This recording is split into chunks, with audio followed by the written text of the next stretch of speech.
You see, outward success, bigger numbers, more influence is a deception if it's not congruent with your inner life.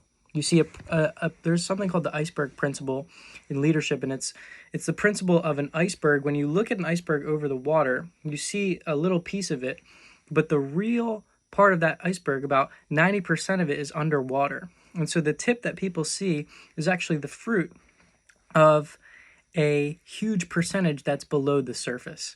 And you see, our lives, you think of it as the analogy of a tree, right? The tree's roots go really deep.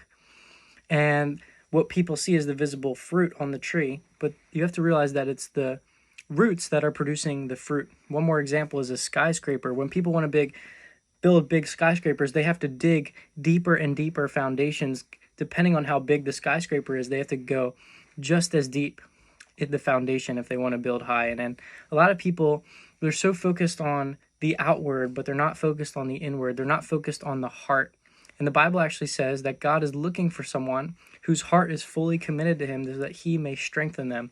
The Bible says, guard your heart with all diligence, because out of it flows the issues of life.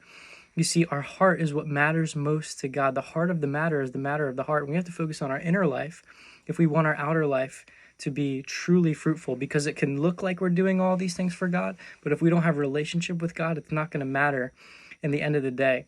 Jesus said to these people in the book of Matthew, chapter 7, these people came to Jesus and said, Lord, Lord, did we not cast out demons in your name and prophesy and do many mighty works? And Jesus said, depart from me, you workers of lawlessness. I never knew you. And what Jesus was saying is, yeah, you did all these all these really cool ministry things, but you never knew me.